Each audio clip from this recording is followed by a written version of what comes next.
तो देखिए स्टूडेंट, अब आप लोग का टाइम शुरू होगा यहाँ से मेन ऑर्गेनिक अभी तक जो था वो जस्ट एक नेमिंग करना था। नेमिंग भी बहुत इंपॉर्टेंट था, उसका इंपॉर्टेंस आपको आइसोमेरिज्म वगैरह में पता चलेगा। तो सबसे पहले आप ओवरलैपिंग ऑफ ऑर्बिटल वगैरह का लेक्चर तो फॉलो किए होंगे। अब रिस्पॉन्ड कीजिएगा, आप लोग सब लोग चुप रहते हैं तो किसको पढ़ाएंगे? फॉलो किए हैं? तो उसमें ये भी देखे होंगे कि क्लोरीन का कितना वैलेंसी है, ये सब वहाँ पर बताया गया है। क्लोरीन का कितना टाइप का वैलेंसी हो सकता है? 1 3 5 7। तो ये बात समझ में आ रहा था कि 1 होता है ग्राउंड स्टेट में, 2 3 होता है फर्स्ट एक्साइटेड स्टेट में। ये सब बात वहाँ पे देखे होंगे। Okay, very good. तो एक्चुअल में अगला जो 3 क्लास रहेगा या 2 क्लास, वो प्योर हाइब्रिडाइजेशन में ऑर्गेनिक केमिस्ट्री के पॉइंट ऑफ व्यू से पढ़ाऊँगा। और इतना इसका इंपॉर्टेंस इस बात से मानिए कि अगर आपका हाइब्रिडाइजेशन का कॉन्सेप्ट क्लियर है तो आपको रेजोनेंस समझ में आएगा, पहला बात, करेक्ट। और अगर रेजोनेंस क्लियर है तो पूरा ऑर्गेनिक केमिस्ट्री समझ में आएगा। इसका मतलब organic chemistry minus resonance equal to 0। This is the importance of hybridisation and resonance in organic. ये पूरा ऑर्गेनिक केमिस्ट्री में इसका importance. Okay,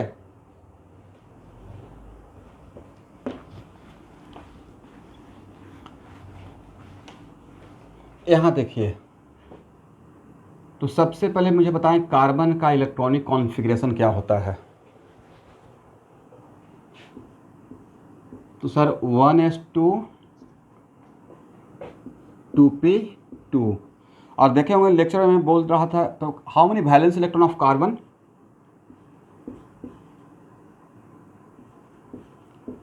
valence electron of carbon 4 क्यों हुआ? वैलेंस इलेक्ट्रॉन किसे बोलते हैं? तो sir total number of electron present in outermost orbit, right. But this difference valid for S and P block element, अगर electronic configuration का lecture follow किए होंगे तो, राइट। तो जो इलेक्ट्रॉनिक कॉन्फ़िगरेशन मैंने कार्बन का लिखा, या जो भी इलेक्ट्रॉनिक कॉन्फ़िगरेशन इस तरीके से लिखने के लिए सिखाया जाता है, वो एक्चुअली ग्राउंड स्टेट का इलेक्ट्रॉनिक कॉन्फ़िगरेशन रहता है। ओके स्टूडेंट, इसका मतलब है कि अगर कार्बन का बॉक्स बनाकर दिखाइएगा, समझते हैं ना बॉक्स बनाकर कैसे दिखाते हैं?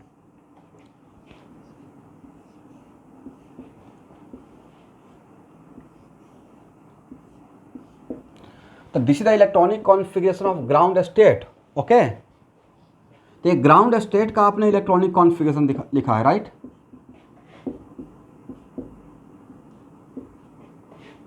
देखिए तो मेरा रिप्रेजेंटेशन सही है।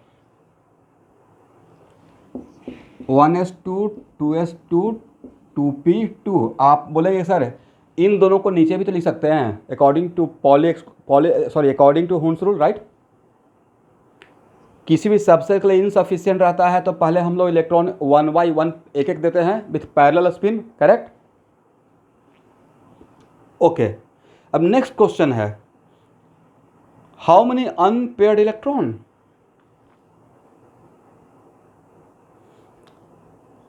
सब लोग रिस्पॉन्ड करेंगे।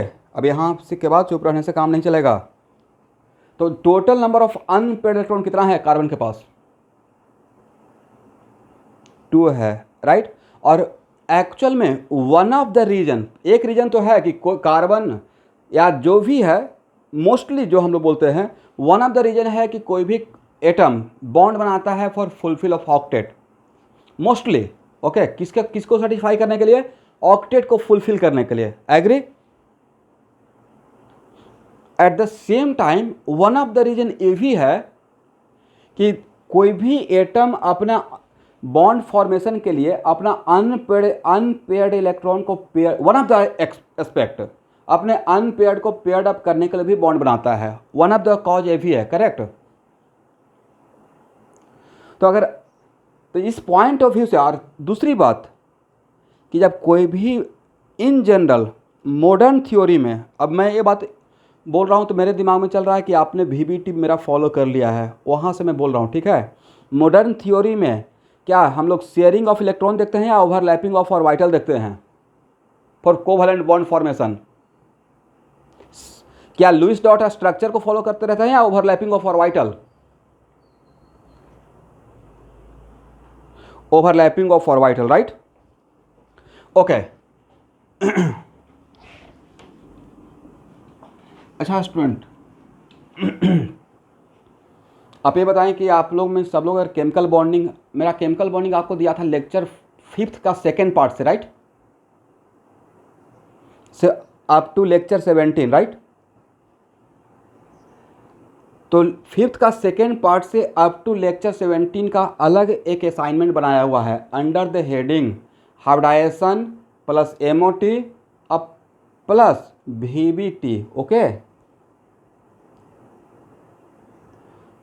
तो क्या उस असाइनमेंट को आज सेंड कर दूंगा, उसको भी सॉल्व कर लेंगे आप लोग साथ साथ।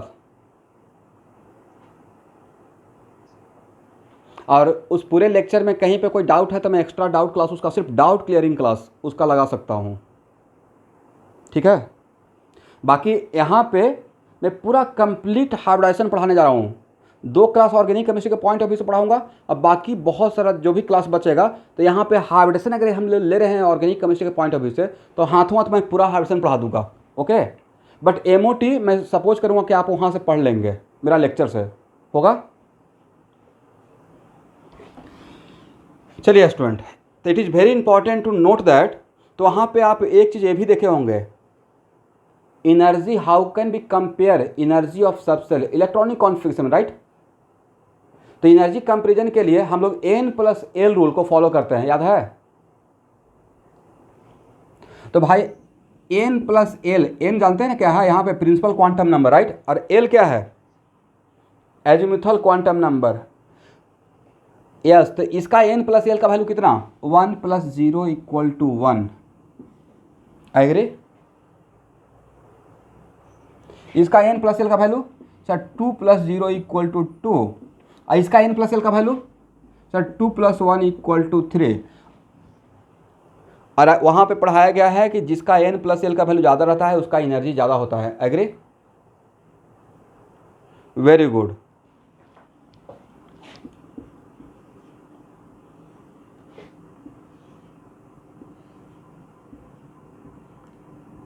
(2s) और 2p में किसका साइज बड़ा होता है, तो भाई S, P, D और F में साइज का ऑर्डर क्या होगा,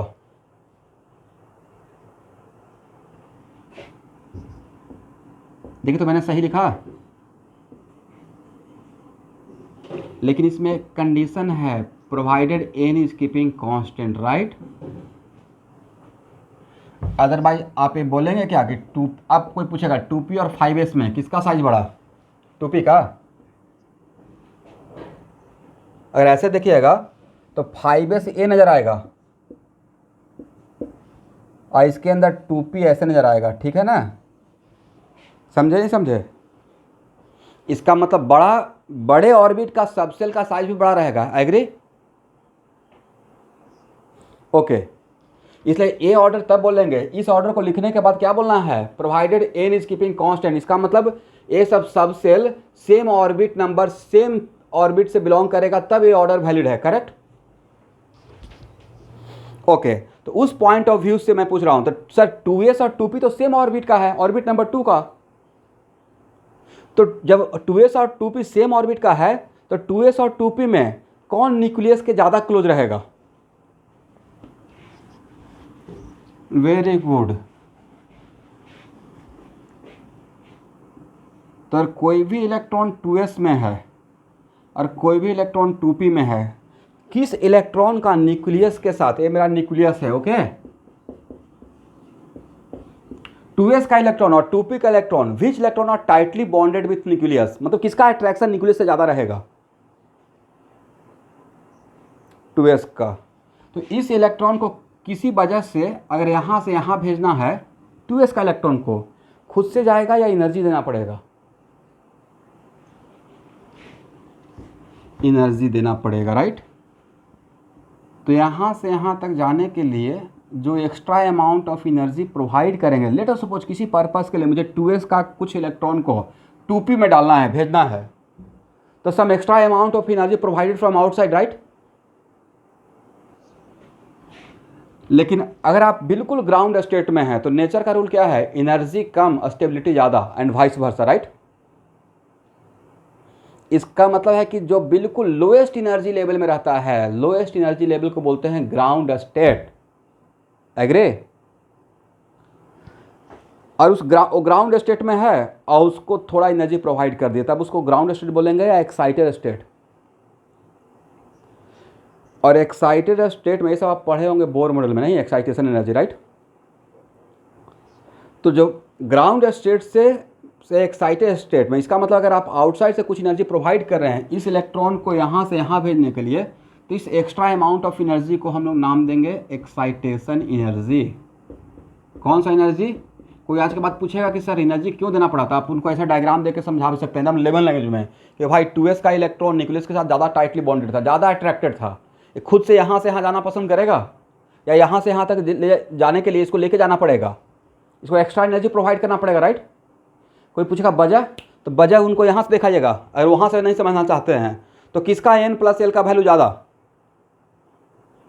तो भाई 2p का n+l का वैल्यू ज़्यादा और 2s का n+l का वैल्यू कम। इसका मतलब 2p और 2s में किसका एनर्जी का ऑर्डर ज़्यादा रहेगा अकॉर्डिंग टू n+l रूल?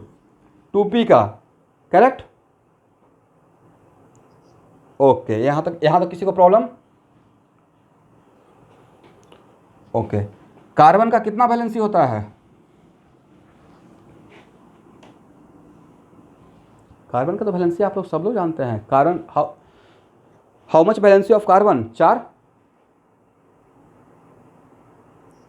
अब मेरा यहाँ पे एक डाउट हो गया कि सर अभी जस्ट हम लोग वन ऑफ द एस्पेक्ट देख रहे हैं कि one of the cause, one of the reason bond बनाने का होता है, it is also the pairing of unpaired electron. तो कार्बन के पास अनपेयर्ड इलेक्ट्रॉन 2 है और कार्बन वैलेंसी शो कर रहा है 4। How it is possible? Unpaired 2,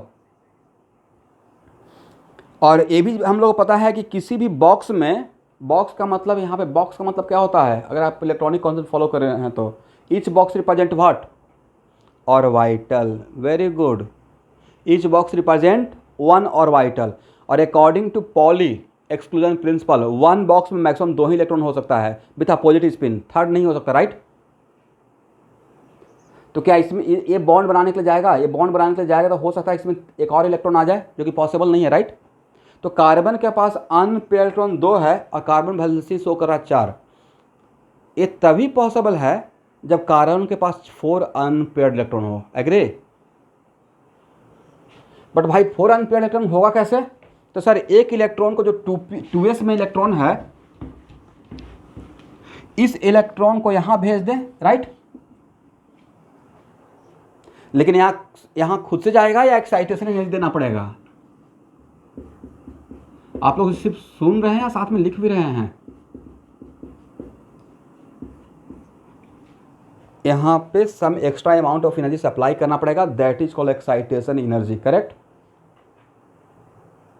लेकिन यहां जो इलेक्ट्रॉन आएगा वो इलेक्ट्रॉन नीचे की तरफ रहेगा या ऊपर की तरफ ही रहेगा? क्यों नीचे की तरफ रहेगा? तो कौन सा रूल वायलेट हो जाएगा? Very good, very good.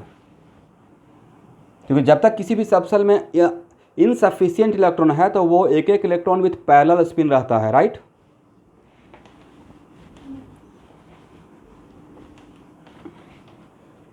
इसका मतलब कि अगर हम लोग एक इलेक्ट्रॉन यहाँ से यहाँ प्रोजेक्ट कर दें तो उस टाइम पे जो इलेक्ट्रॉनिक कॉन्फ़िगरेशन रहेगा वो ग्राउंड स्टेट का रहेगा या एक्साइटेड स्टेट का?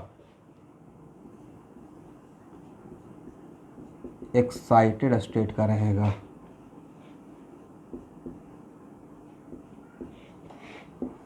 तो एक नया ऑब्जेक्टिव नीट के लिए खास करके ऐसे भी पूछा जाएगा, write down the electronic configuration of carbon in excited state. तो हम लोग तो कार्बन का सिर्फ यही जानते हैं 1s2 2s2 2p2, right. But question में क्या था? Write down the electronic configuration in ground state या excited state?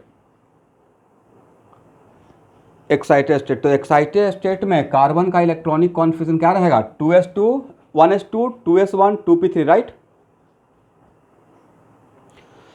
Now how many unpaired electron? 4। और कार्बन वैलेंसी कितना शो करता है always? 4, right.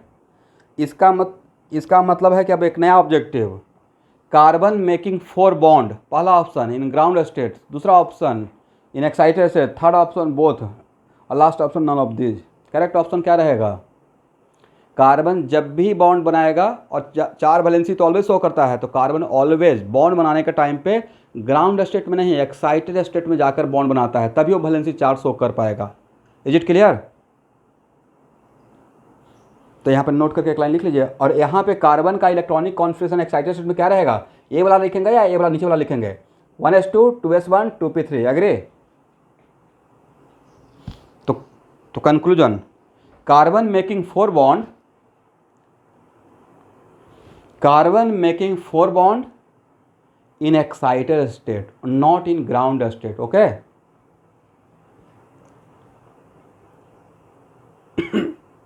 Correct?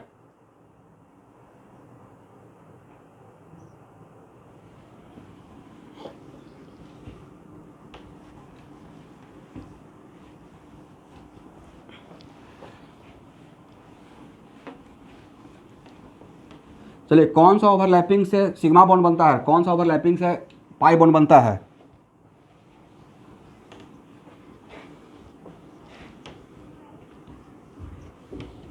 What the meaning of molecular axis?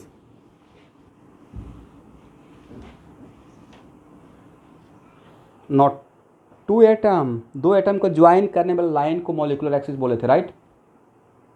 इस बात को कम से कम वहाँ पे 20 बार बोले होंगे, जितना लेक्चर फॉलो किए हैं उसके अंदर में 20 बार बात बोला होगा, जहाँ पे टाइप ऑफ ओवरलैपिंग पढ़ा रहा होगा। करेक्ट? मतलब प्रॉपर आपका क्रॉस चेक हो जाएगा कि आपने फॉलो किया है या नहीं किया है। तो मॉलिक्यूलर एक्सिस के अलॉन्ग जो ओवरलैपिंग होता है उससे सिग्मा बॉन्ड बनता है, एग्री? और मॉलिक्यूलर एक्सिस के परपेंडिकुलर जो होकर जो ओवरलैपिंग करता है उससे पाई बॉन्ड बनता है, ठीक है ना? ओके, इसका मतलब नेक्स्ट पॉइंट है, सब लिखते रहेगा, excited carbon atom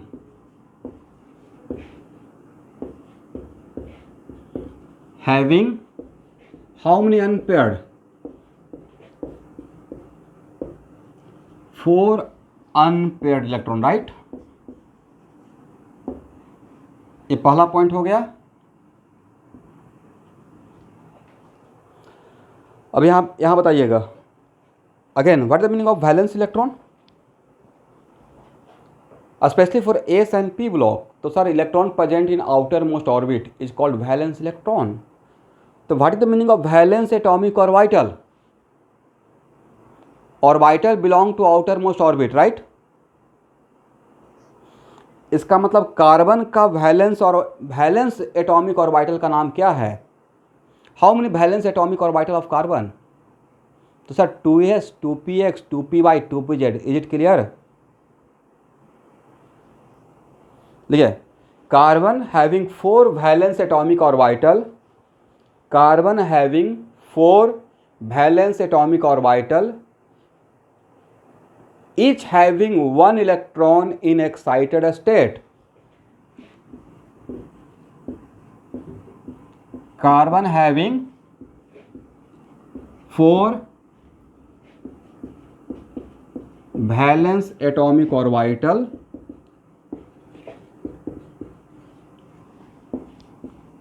each having 1 unpaired electron, agree?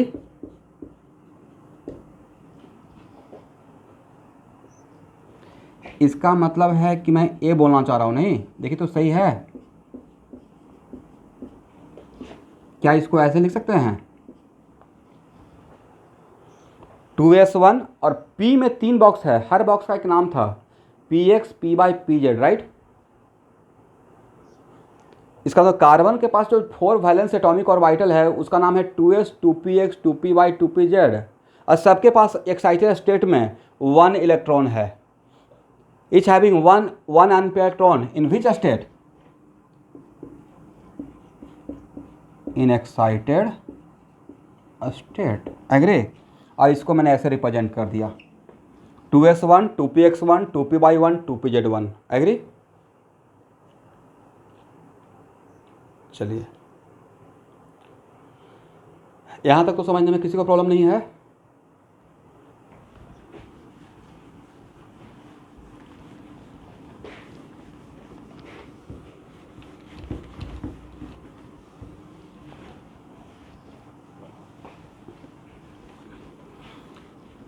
अब देखिए स्टूडेंट, आज हम लोग प्योरली इस बात को समझेंगे कि एक्चुअली हाइब्रिडेशन का कॉन्सेप्ट आया कहाँ से था। तो मान लेते हैं कि आपके सामने आपको समझाने के लिए एक मैं एग्जांपल ले रहा हूँ मीथेन का, राइट। अब मीथेन में कितना सिग्मा बॉन्ड बना हुआ है? 4 सिग्मा बॉन्ड बना हुआ है, राइट, करेक्ट। अब मॉडर्न थ्योरी में जो कोवैलेंट बॉन्ड जो बनता है वो सिर्फ शेयरिंग ऑफ इलेक्ट्रॉन से बनता है या ओवरलैपिंग ऑफ ऑर्बिटल से बनता है? मॉडर्न थ्योरी जो आप पढ़े हैं VVT, right, overlapping of orbital, right, yes, overlapping of orbital. और ओवरलैपिंग ऑफ ऑर्बिटल किस एक्सिस के अलग होगा? तो सर 2 एटम के ज्वाइन करने वाला लाइन, राइट। तो यहाँ पे कार्बन के पास कितना मॉलिक्यूलर एक्सिस बनने जा रहा है? सर ए कार्बन ए हाइड्रोजन, ए भी मॉलिक्यूलर एक्सिस रहेगा, ए कार्बन ए हाइड्रोजन, ए भी मॉलिक्यूलर एक्सिस रहेगा इन दोनों के बीच में। तो ऑलमोस्ट 4 मॉलिक्यूलर एक्सिस यहाँ पे एग्जिस्ट कर सकता है, राइट।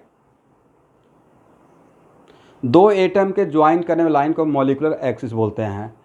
तो नेक्स्ट क्वेश्चन कि यहाँ पे मीथेन के पास 4 बॉन्ड है, तो डैम श्योर चार ओवरलैपिंग कार्बन 4 टाइप का ओवरलैपिंग कर रहा होगा। इस बॉन्ड को बनाने के लिए ओवरलैपिंग किया होगा, एक्सियल ओवरलैपिंग, मॉलिक्यूलर एक्सिस के लॉन्ग जो होता है उसको एक्सियल। इस बॉन्ड को बनाने के लिए भी एक एक्सियल ओवरलैपिंग हुआ होगा, इस बॉन्ड को बनाने के लिए भी एक एक्सियल ओवरलैपिंग होगा, इस बॉन्ड को बनाने के लिए भी एक्सियल ओवरलैपिंग हुआ होगा, राइट। और ओवरलैपिंग किसके बीच में होगा? सर ऑर्बिटल के बीच में, राइट। तो भाई कार्बन कितने टाइप का ऑर्बिटल प्रोवाइड कर रहा है ओवरलैपिंग के लिए? तो सर कार्बन, यस। तो फर्स्ट मैं एजम्पशन लेके चल रहा हूँ, फर्स्ट ऑफ ऑल मैं अपना एक एजम्पशन लेके चल रहा हूँ, और मेरे एजम्पशन के अकॉर्डिंग अगर एक्सपेरिमेंटल एविडेंस जो मीथेन के बारे में है वो अगर मैच कर गया, मैंने एक एजम्पशन सपोज किया और एक्सपेरिमेंट के साथ मैच कर गया, जो एक्सपेरिमेंटल एविडेंस है, मतलब वी आर करेक्ट। और अगर मैच नहीं किया तो आप मेरे साथ रहेंगे या एक्सपेरिमेंट के साथ? यस, एक्सपेरिमेंट के साथ रहना है, ओके। तो लिखिए, first of all be suppose that, लिखिएगा, first of all be suppose that 4 valence atomic orbital of carbon, first of all we suppose that 4 valence atomic orbital of carbon directly participate in bonding, directly participate in bonding, correct। पहले मैंने क्या suppose किया कि carbon के पास जो valence atomic orbital है कौन कौन सा था? सर 2s1, 2px1, 2py1 और 2pz1, राइट। अच्छा, सबसे पहले बताइए कि हाइब्रिडाइजेशन का मतलब क्या है, हाइब्रिड का मतलब क्या है केमिस्ट्री में खास करके? अच्छा, day to day life general तो आप हाइब्रिडेशन का मतलब मिक्सिंग, राइट, मिक्स करने के बाद जो मिलता है।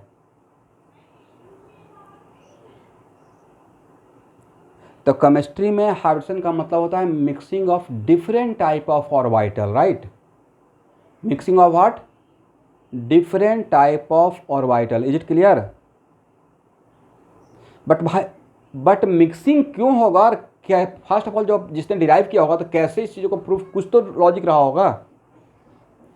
तो मैंने पहले एजम्पशन क्या लिया मीथेन के लिए कि इस केस में जो 4 बॉन्ड बना है, तो first of all be suppose that, यहाँ देखिए, ये क्या मेरा मिक्स ऑर्बिटल है या प्योर ऑर्बिटल है? सर सिर्फ एस लिख रहे हैं तो ये प्योर एस है, राइट। ये मिक्स है या प्योर पीएक्स है? ये क्या है? प्योर पी वाई है, राइट। इसमें किसी का कैरेक्टर नहीं है, सिर्फ पी वाई है। ये क्या है? प्योर पीजेड है, राइट। चलिए, तो इनिशियली हम लोग क्या सपोज कर रहे हैं? First of all be suppose that carbon participate, क्या लिखे थे अभी, जरा से एक बार लाइन को रिपीट कीजिए। तो first be suppose that what?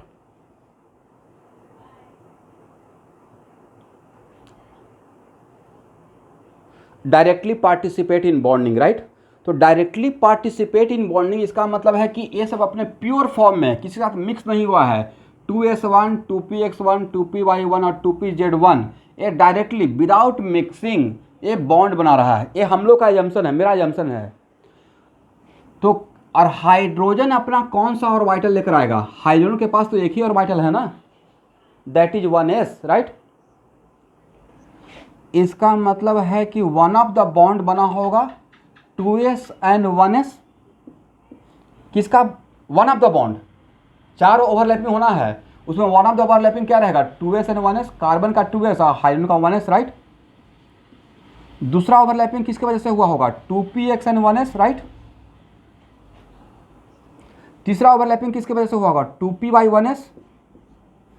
और फोर्थ ओवरलैपिंग किसकी वजह से हुआ होगा? 2pz and 1s। एग्री? अगर हम लोग इस एजम्पशन के साथ आगे बढ़ते हैं तो मीथेन में जो 4 सिग्मा बॉन्ड बना है वो ड्यू टू ओवरलैपिंग ऑफ बना होगा 2s 1s 2px 1s 2py 1s 2pz 1s। Is it clear? चलिए यहाँ तक आइए, इसको लिख लीजिए, लिखने के बाद बोलिएगा, मैं इसको हटाऊंगा। हो गया ना?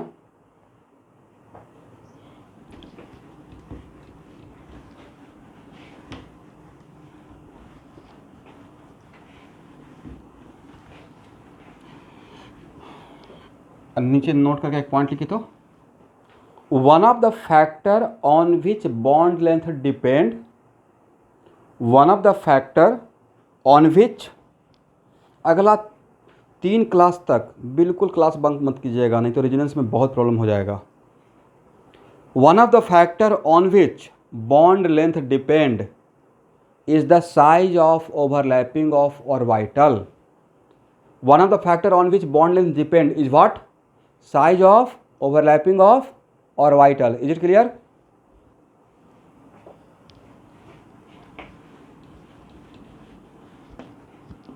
यहां देखिए स्टूडेंट,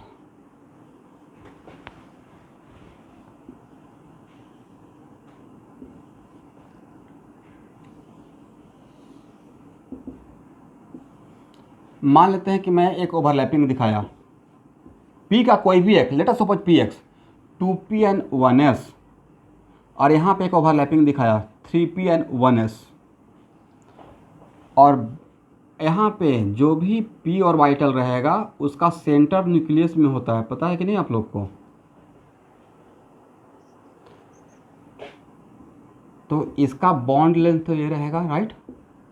एग्री? जिसका नाम L1 बोलेंगे, और इसका बॉन्ड लेंथ, दोनों में एक चीज़ मैं कॉमन लिया हूँ 1s 1s, राइट। इसका बॉन्ड लेंथ ए रहेगा जिसका नाम दे देते हैं L2। बोलिए अनकॉमन फैक्टर क्या है दोनों में? 2p and 3p। Common factor है 1s 1s और अनकॉमन है 2p 3p। 2p and 3p में किसका ऑर्बिटल का साइज बड़ा रहेगा? इसका मतलब है कि L2 और L1 में किसका बॉन्ड लेंथ बड़ा? ये हो गया order of bond length, right. अगर ऐसा होता है तो बॉन्ड लेंथ ए ऑर्डर रहेगा। एग्री? और बोलिए बॉन्ड लेंथ ज़्यादा देन बॉन्ड स्ट्रेंथ कम होता है। फॉर एग्जाम्पल स्टिच करने वाला धागा है, राइट। एक उसी सेम क्वालिटी का बड़ा धागा को तोड़िएगा टूट जाएगा, बट उसका एकदम छोटा सा धागा को तोड़ेंगे चलिए तो उसमें ज़्यादा एफर्ट लगेगा। तो इस छोटा सा बात से भी आप इसको समझ सकते हैं, बॉन्ड लेंथ ज़्यादा तो बॉन्ड स्ट्रेंथ कम। बॉन्ड स्ट्रेंथ का मतलब बॉन्ड डिसोसिएशन एनर्जी से है, राइट। इसका मतलब इन दोनों में अगर बॉन्ड डिसोसिएशन एनर्जी का ऑर्डर अगर मैं पूछता तब क्या आपका आंसर आता? Sir A greater than B, right. Bond dissociation energy और बॉन्ड स्ट्रेंथ अलग बात या almost same sense? Same sense. Okay, तो ये इतना आपको समझ में आ गया? Very good. इसको हटाएं।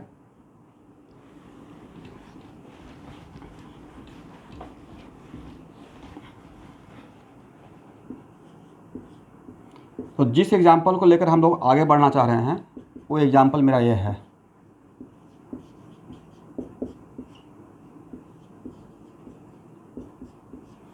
अब सबसे पहले आप बताइए 2px 2py और 2pz में साइज का ऑर्डर क्या रहेगा, किसका साइज बड़ा रहेगा?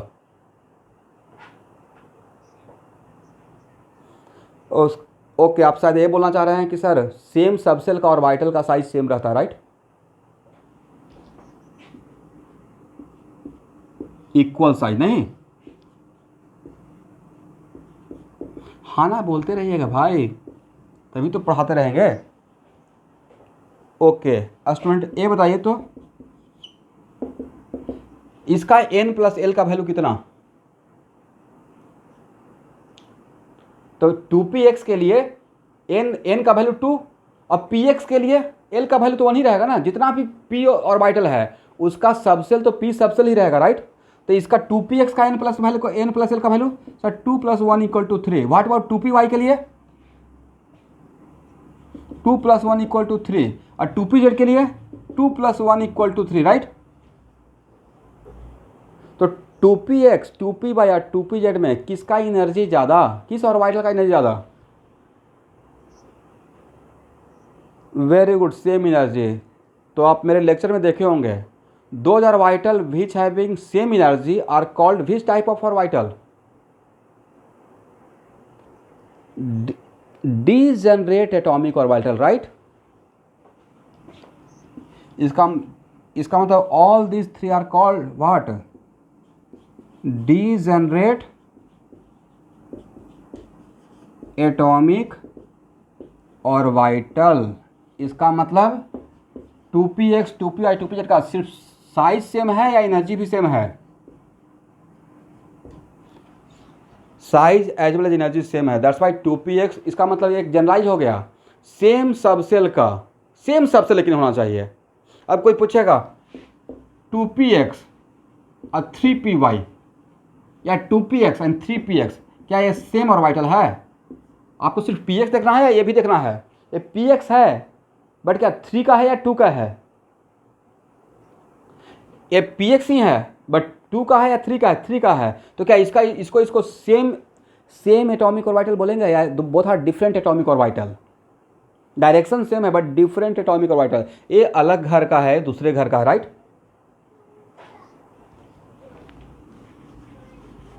चलिए यहां तक समझ में आ गया?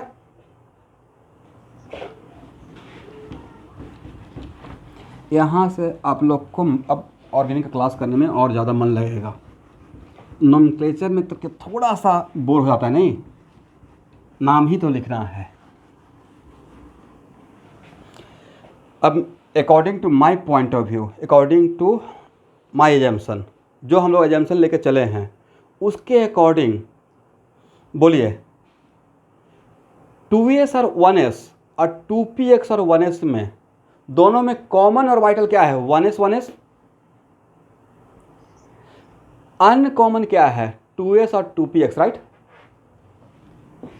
तो 2s और 2px में किसका साइज बड़ा? एग्री ना?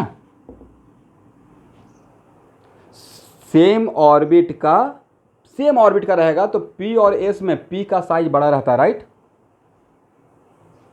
इसका मतलब है कि इस पॉइंट ऑफ व्यू से यहाँ जो बॉन्ड लेंथ होगा, अगर इसका नाम L1 देंगे और इसके वजह इस और ओवरलैपिंग से जो बॉन्ड लेंथ बनेगा उसका अगर लेंथ का नाम L2 देते हैं तो क्या L1 L2 सेम रहेगा या डिफरेंट लेंथ का रहेगा? Yes, one of the factor on which bond length depend is the size of overlapping of orbital.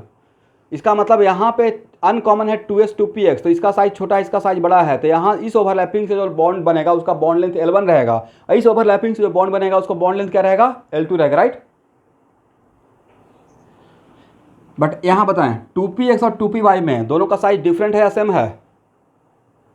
Size by same है। इसका मतलब अगर इसका बॉन्ड लेंथ L2 है तो इसका बॉन्ड लेंथ अलग रहेगा या सेम ही रहेगा? सेम रहेगा, नहीं? Correct, L2। ओके, तो यहाँ से अकॉर्डिंग टू माय ऑब्जर्वेशन हम लोग क्या ऑब्जर्व किए कि इफ़ कार्बन प्रोवाइड या carbon provide 4 pure atomic orbital, इसका मतलब कार्बन का 4 वैलेंस एटॉमिक ऑर्बिटल अगर directly participate in bonding, then we get 2 different type of bond length, right? One due to overlapping of 2s and 1s and other due to overlapping of what? 2p and 1s. इन सबको एक साथ क्या 2p and 1s बोल दें, इन तीनों को बदले। इसका मतलब कितना different type of bond length मिलेगा? 2 different type of bond length मिलेगा, राइट? लिखिए यहां पे, according to my assumption,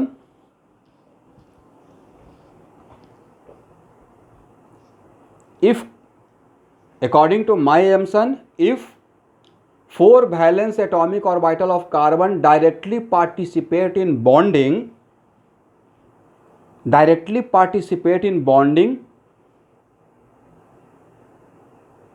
then we get 2 different type of bond length. One due to overlapping of 2s and 1s, one due to overlapping of 2s and 1s, and other due to overlapping of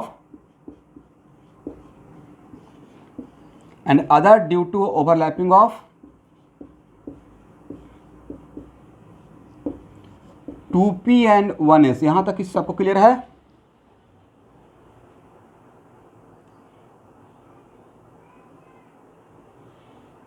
ठीक है,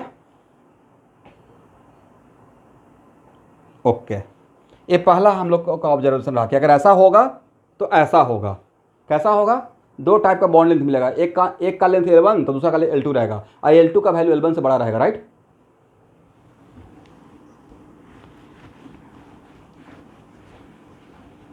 चलिए यहां देखिए,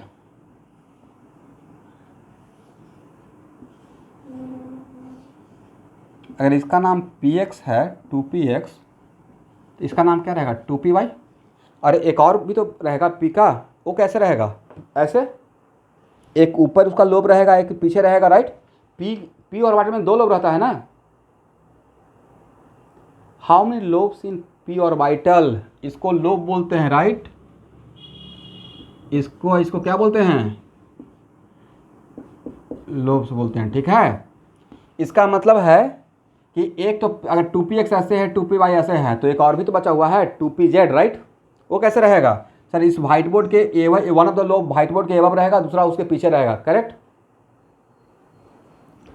और अगर ये directly bond formation में participate कर रहा है, डायरेक्टली, अगर these orbitals directly participate in bonding, तो सिचुएशन कुछ ऐसा रहेगा, करेक्ट? ठीक है ना? इसका मतलब ये हुआ कि सर अगर इस तरीके से रहेगा तो p एक्स एक्सिस और वाई एक्सिस के बीच में एंगल कितना रहता है, राइट? इसका मतलब according to my assumption some of the bond angle should be 90 degree. जो सम नहीं, ए सम, ठीक है? कुछ बॉन्ड एंगल कितना डिग्री का होना चाहिए?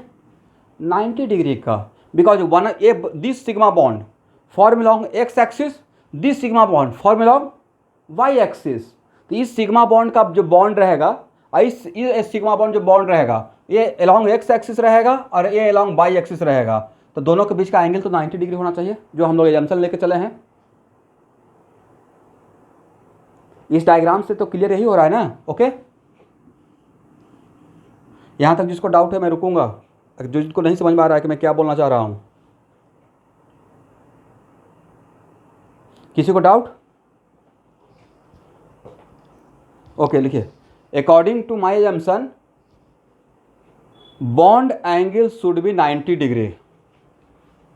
According to my assumption bond angle should be कितना डिग्री? 90 डिग्री। ये हम लोग मीथेन के लिए बात किए, ठीक है? इसका तो मीथेन में अगर कार्बन अपना 4 का 4 valence atomic orbital without mixing pure form में अगर डाल देता, प्योर वैलेंस एटॉमिक ऑर्बिटल, तो 2 टाइप का चीज़ होना चाहिए था, 2 different type of bond length मिलना चाहिए था, और bond angle should be 90 degree. तो नेक्स्ट क्वेश्चन, सर आपने तो 2s और 1s का बात किया ही नहीं, तो भाई 2s और s के बीच ओवरलैपिंग होता है तो डायरेक्शनल है या नॉन डायरेक्शनल? अगर मेरा लेक्चर फॉलो किए होंगे तो नॉन डायरेक्शनल होता है, राइट? तो जब नॉन डायरेक्शनल है तो उसका बॉन्ड एंगल वहाँ पे डिफाइंड रहेगा। तो यहाँ पे जो बॉन्ड एंगल रहेगा, who is responsible for bond angle? px and py and pz, right?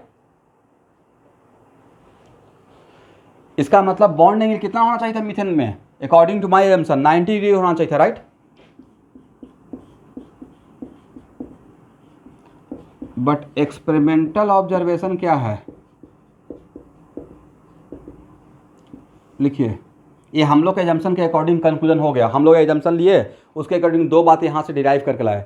Bond angle 90 degree होना चाहिए और we have two different type of bond length, L1 और L2, और L2 का साइज बड़ा, L1 का साइज छोटा, right?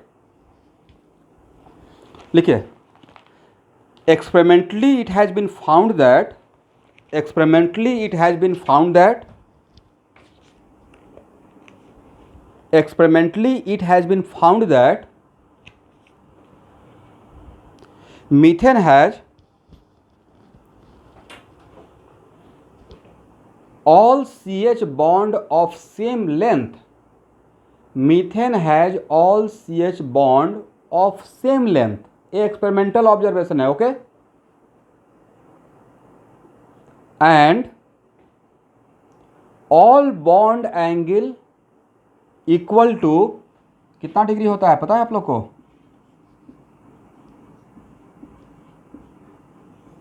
And all bond angle is 109 degree 28 minute, okay? तो एक्सपेरिमेंटल ऑब्जर्वेशन है कि सारा मीथेन में जितना भी बॉन्ड होता है वो सेम लेंथ का होता है और बॉन्ड एंगल 109 डिग्री 28 मिनट। इसका मतलब हम लोग का एजम्पशन तो रॉन्ग हो गया, राइट? एक्सपेरिमेंट से मैच नहीं किया। इसका मतलब हम लोग जो सोचे वैसा हो रहा है या कुछ और हो रहा है? अब ये नहीं बोलना सर इतना मेहनत बेकार चला गया, ये मेहनत आपका सार्थक रहा है, यूजफुल रहा है, बट हम लोग यहाँ पे जो लिए थे वो काम नहीं हुआ। तो अब नेक्स्ट क्वेश्चन कि all bond length are of the same length. तो डिफरेंट बॉन्ड लेंथ होने के लिए कौन रिस्पॉन्सिबल था? हाइड्रोजन था या कार्बन था? भाई हाइड्रोजन तो सब में 1s 1s 1s 1s ही दे रहा है, right? Different bond length hydrogen की वजह से हो रहा था या कार्बन की वजह से हो रहा था? Carbon different type of different size का ऑर्बिटल दे रहा था, 2s 2px, राइट? तो लॉजिक ये हुआ ना कि जिसके वजह से डिफरेंट दिख रहा था तो इक्वल भी होता है तो वही रिस्पॉन्सिबल है, क्योंकि हाइड्रोजन तो रिस्पॉन्सिबल रहेगा नहीं। हाइड्रोजन के पास तो एक ही ऑर्बिटल है, दैट इज 1s, और जिसके पास एक ही रहेगा वो मिक्स करेगा क्या? जिसके पास एक ही ऑर्बिटल है वो उसमें मिक्सिंग होगा, उसमें हाइड्रोजन होगा। तो कॉमन सेंस की बात है ना, किसके साथ मिक्स करेगा हाइड्रोजन? हाइड्रोजन के पास एक ही ऑर्बिटल है जिसका नाम है 1s, right? Correct? That's why. इसका मतलब क्या हुआ? इसका मतलब तो लॉजिक क्यों हुआ कि ओके शायद at the time of bond formation carbon should also provide 4 identical orbital which are equal in length, right? तभी बॉन्ड लेंथ इक्वल होगा, अदरवाइज इक्वल नहीं होगा, करेक्ट? बट वो कैसे होगा भाई? ये तो 2s का अलग लेंथ साइज होता है और 2px का अलग होता है, तो शायद ये आपस में मिक्स होता होगा, नहीं? अब मिक्स होने के बाद आइडेंटिकल टाइप का ऑर्बिटल प्रोवाइड करेगा। क्या होगा? बिफोर बॉन्डिंग ये अपने चारों ऑर्बिटल को मिक्स करेगा और मिक्स करने के बाद क्या करेगा? 4 identical type of orbital provide करेगा। तो यहां से कॉन्सेप्ट डिराइव हुआ हाइब्रिडाइजेशन का, ओके? मैंने एक प्रूफ दिया कि हाइब्रिडाइजेशन क्यों आया, राइट? आप लोग समझे नहीं समझे या मैं ही समझ रहा हूं? ओके चलिए, this experimental observation clearly indicate that, लिखिए नीचे, this experimental observation clearly indicate that, पहला point, atomic orbital of carbon does not directly participate in bonding.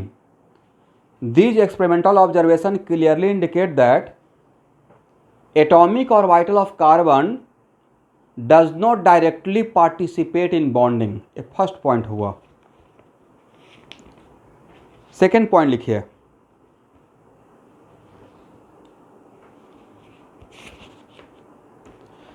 carbon has certainly provide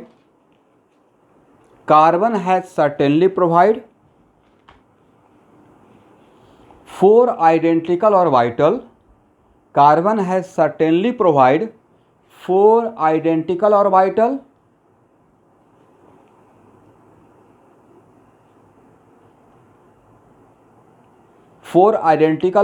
in bonding which are equal in length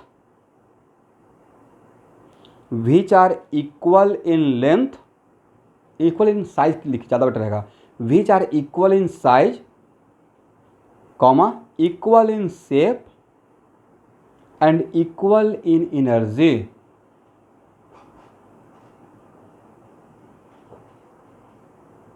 Equal in size, equal in shape and equal in energy, and these orbitals are called hybrid orbital,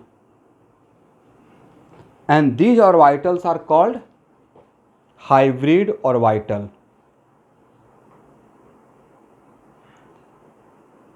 And this process is called,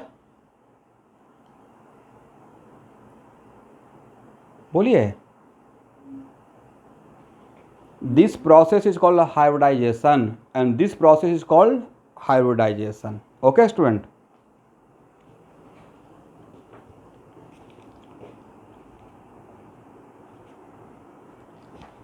इसका मतलब layman language में एक और point बना लीजिए, mixing of atomic और vital, mixing of atomic और process of, लिखिए point, process of mixing of atomic और vital are called hybridization, and atomic orbital coming out of this process are called hybrid orbital.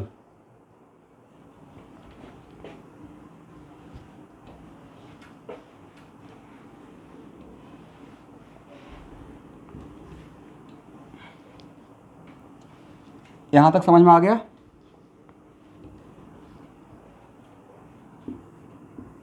Very good. तो अब बताइए, ये आपको DK scene में objective रहेगा फर्स्ट पेज में ही, ठीक है, जो मैं बोल रहा हूँ। तो at the time of bonding carbon में क्या क्या होता है? जब कार्बन बॉन्ड बनाने के लिए जाता है तो क्या क्या होता है? तो कार्बन तो ग्राउंड स्टेट में रहता है, राइट? इसका मतलब कार्बन पहले एक्साइटेड स्टेट में जाएगा, राइट? करेक्ट। और उसके बाद उसमें हाइब्रिडाइजेशन भी होगा और तब बॉन्ड फॉर्मेशन होगा, राइट? इसका मतलब बॉन्ड बन, लेकिन सबके बीच में नैनो सेकेंड का गैप है, इसलिए मोटा मोटी ये मान के चलिए कि eight the time of bond formation carbon के अंदर excitation, hybridization and bond formation almost simultaneously होते रहता है, करेक्ट? कितना सारा प्रोसेस एक साथ हो जाता है, excitation, hybridization and bond formation, 3 process एक साथ। बट फिर भी कोई एकदम रिजिड हो जाएगा, नहीं नहीं बताओ सबसे पहले कौन हुआ होगा, तो इन तीनों में से सीक्वेंस क्या रहा होगा, सबसे पहले कौन हुआ होगा? Very good, paired up unpaired रहा होगा, उसके बाद मिक्सिंग हुआ होगा और तब जाकर बॉन्ड फॉर्मेशन हो रहा होगा, राइट? लेकिन भाई क्वेश्चन अब ये है कि कार्बन का इतना सारा कंपाउंड है, तो ऐसा तो है नहीं, मैं लिखवा दूंगा जो मैं बोल रहा हूँ, कोई ऐसा तो है नहीं कि एनर्जी का कोई बैग लेके खड़ा है, कार्बन बॉन्ड बनाएगा और थोड़ा एनर्जी देगा एक्साइट होने के लिए। इसका मतलब है कि कार्बन के अंदर भी कोई एक ऐसा प्रोसेस है जो उसको ऑलवेज एक्साइटेड स्टेट में भेजते रहता है, ठीक है? ये जो मैं बात बोल रहा हूँ उससे रिलेटेड एक ऑब्जेक्टिव आपको मिलेगा। एनीवे, तो सबसे पहले इस पॉइंट को लिख लेते हैं। Eight the time of bonding in carbon, at the time of bonding in carbon, excitation, hybridization and bond formation are almost simultaneous process, okay student? यहाँ तक क्लियर है?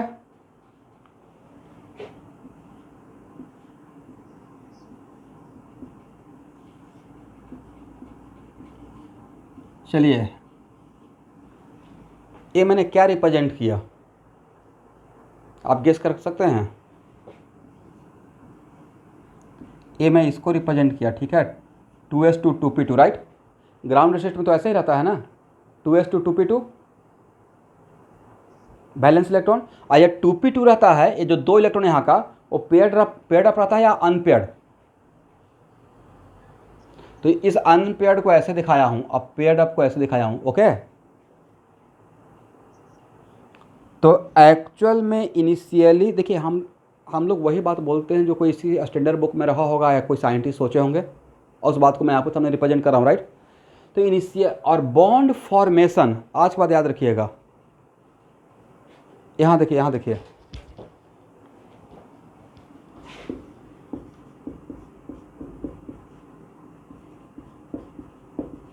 आप लोग ये बता सकते हैं अट्रैक्शन अगर इंक्रीज होता है तो एनर्जी इंक्रीज होता है या डिक्रीज होता है?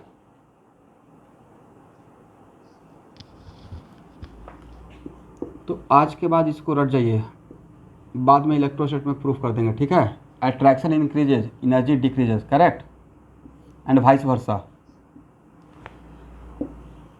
और repulsion increases, energy also increases, okay student.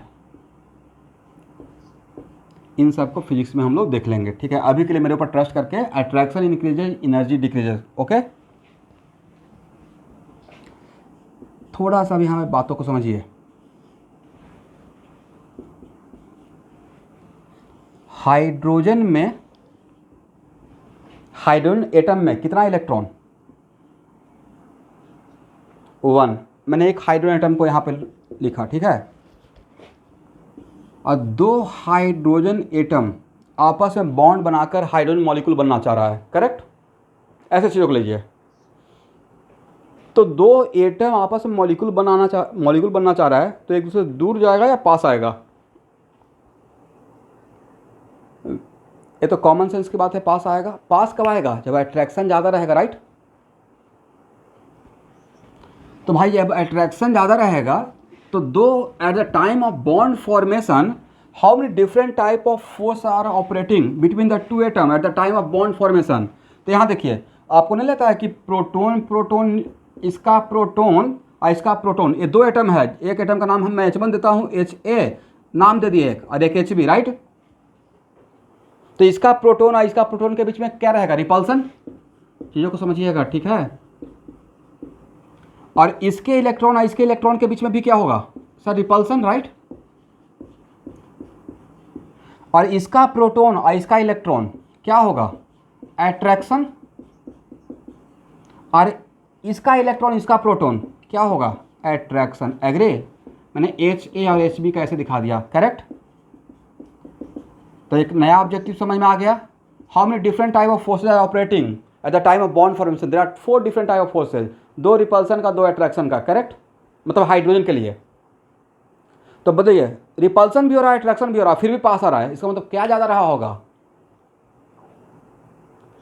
Attraction. इसका मतलब ये हुआ at the time of bonding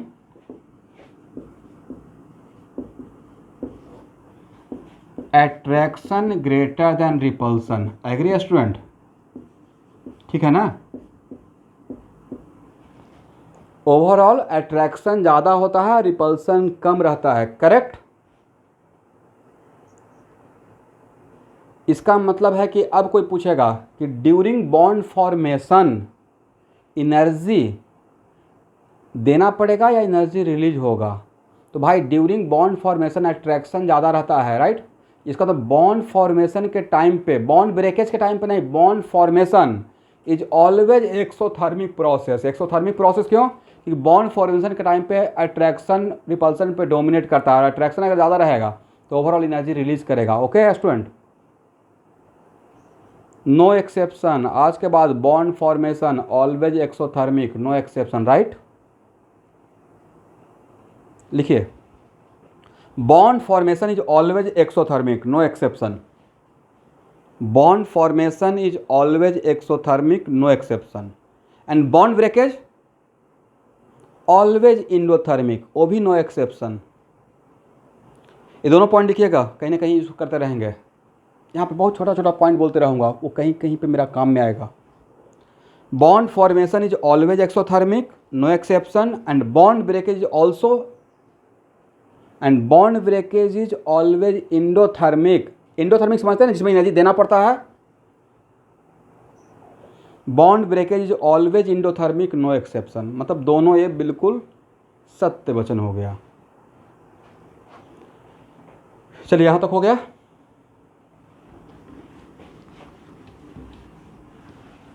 clear ना?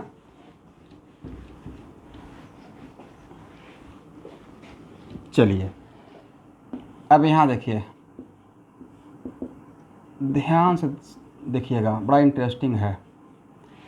एक्चुअली कार्बन के लिए अगर मीथेन का ही प्रोसेस सोचते हैं, इसी को लेकर अगर देखते हैं, तो इनिशियली ये सपोज किया गया है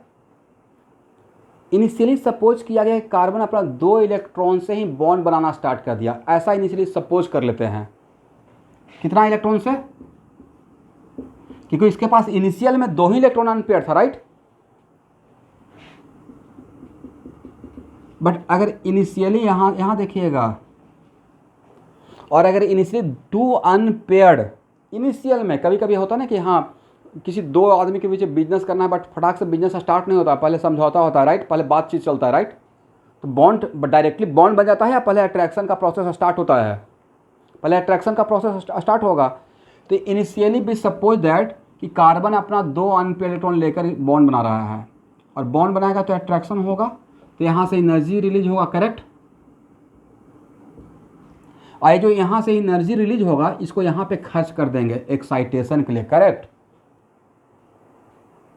इसका मतलब है कि डैम श्योर मीथेन में जो बॉन्ड फॉर्म हुआ, उसमें जो बॉन्ड एनर्जी रिलीज हुआ, उस बॉन्ड एनर्जी का वैल्यू जो एक्साइटेशन एनर्जी है उससे ज़्यादा रहेगा। कम रहेगा या ज़्यादा रहेगा? ज़्यादा रहेगा, करेक्ट। तो इस टाइप का कॉन्सेप्ट पे अगर ऑब्जेक्टिव आपको डीके से मिलेगा तो बन जाएगा। ये जो मैंने समझाया उस पर कोई एक प्रॉब्लम मिलेगा आपको, थीम यही है। इसका मतलब मीथेन में अगर बॉन्ड फॉर्मेशन हो रहा है तो बॉन्ड एनर्जी रिलीज होगा, और यहाँ पे यहाँ पे एनर्जी खर्च भी हो रहा है, रिलीज भी हो रहा है और खर्च भी हो रहा है, और फिर भी मीथेन में ओवरऑल एनर्जी मुझे बचा हुआ है, रिलीज ओवरऑल मिला है, एनर्जी का प्रॉफिट हुआ है। इसका तो डैम श्योर बॉन्ड फॉर्मेशन में जो एनर्जी रिलीज हुआ उसका वैल्यू एक्साइटेशन एनर्जी में जो खर्च हो रहा है उससे ज़्यादा रहा होगा, करेक्ट। तो एक्चुअल में मेन बात ये था, ठीक है। तो आज का just class introduction class hydrogen का स्टार्ट कर दिया हूँ, तो नेक्स्ट यहाँ से स्टार्ट करेंगे। तो आपका न्यू चैप्टर का नाम क्या है? हाइब्रिडाइजेशन, ठीक है। तो पहले से आप पढ़ भी लिए हैं, बट वो जो पढ़े हैं वो आपके लिए बहुत फ्रूटफुल रहेगा।